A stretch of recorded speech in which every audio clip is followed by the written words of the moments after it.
ሳህሉ ወምረቱ ያህሉ ምስለ ኩልነ ህዝበ ክርስቲያን ለዓለም ዓለም አሜን። ይቅርታው ቸርነቱ ለዘላለም በእውነት ለሁላችን ደርብንና ጌታችንና አምላካችን መድኃኒታችን ኢየሱስ ክርስቶስ ያደረገው ተአምሬ ነው። በዚያን ወራት ሳውል የሚባል ሰው ነበረ። እርሱም በጌታ ኢየሱስ ክርስቶስ ባመኑት ምእመናን ላይ መከራ ያጸናባቸው ነበር። ደቀ መዛሙርቱንም ሁሉ ለመግደል ያሳድዳቸው ነበር። ከዕለታትም በአንድ ቀን ወደ ሊቀ ካህናቱ ሄዶ በክርስቶስ እምነት ያሉትን ወንዶችም ሴቶችም ያገኘውን ሁሉ እያሰረ ኢየሩሳሌም ያመጣቸው ዘንድ በደማስቆ ላሉ ምኩራባት ሁሉ የፈቃድ ደብዳቤ እንዲጽፍለት ጠየቀ። ምእመናንን እያሳደደ የሚይዝበትንም የፈቃድ ደብዳቤ ይዞ ሲሄድ ደማስቆ ከሚባል አገር በደረሰ ጊዜ ድንገት በእርሱ ላይ ከላይ ከሰማይ የብርሃን ጸዳል አንጸባረቀ። እርሱም ደንግጦ በምድር ላይ የወደቀ ጊዜ ሳውል ሳውል ለምን ታሳድደኛለህ የሚል ቃል ሰማ። እርሱም አቤቱ አንተ ማነህ አለው።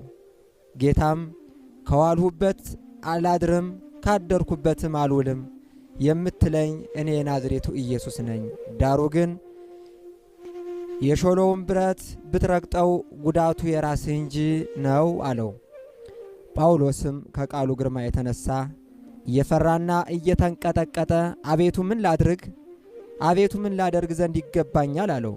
ጌታ ኢየሱስ ክርስቶስም ተነስተህ ወደ ከተማ ግባና ታደርገው ዘንድ የሚገባን በዚያ ይነግሩሃል አለው። ከእርሱም ጋር ቆመው የነበሩ ሰዎች ንግግሩን ይሰማሉ፣ ነገር ግን በዓይናቸው የሚያዩት ነገር አልነበረም። ሳውልም ከወደቀበት ተነሳና ዓይኑ ተገልጦ ሳለ ማየት አልቻለም። ሰዎቹም እየመሩት ወደ ደማስቆ ይዘውት ገቡ። በዚያም እህል ሳይበላ ውሃም ሳይጠጣ ለ3 ቀን ያህል ተቀመጠ። በዚያም በደማስቆ ከሰባ አርድእት ወገን የሚሆን ሐናንያ የሚባል አንድ ሰው ነበረ። ጌታ ኢየሱስ ክርስቶስም ሐናንያ ሆይ አለው። እርሱም አቤት ጌታዬ እንሆን አለ።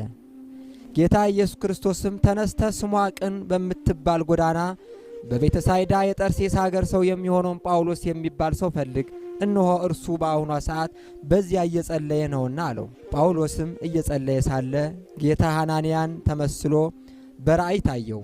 ወደ እርሱም ገብቶ ብርሃን ያይ ዘንድ እጁን ሲጭንበት ተገለጠለት። ሐናንያም አቤቱ በኢየሩሳሌም በሚኖሩ ምእመናን ላይ ይህ ነው ሥራው የነበረው ክፉ ሥራ ሁሉ ከብዙ ሰዎች ሰምታችሁ፣ አሁንም በዚሁ ቅዱስ ስምህን የሚጠሩበትን በስምህ ያመኑ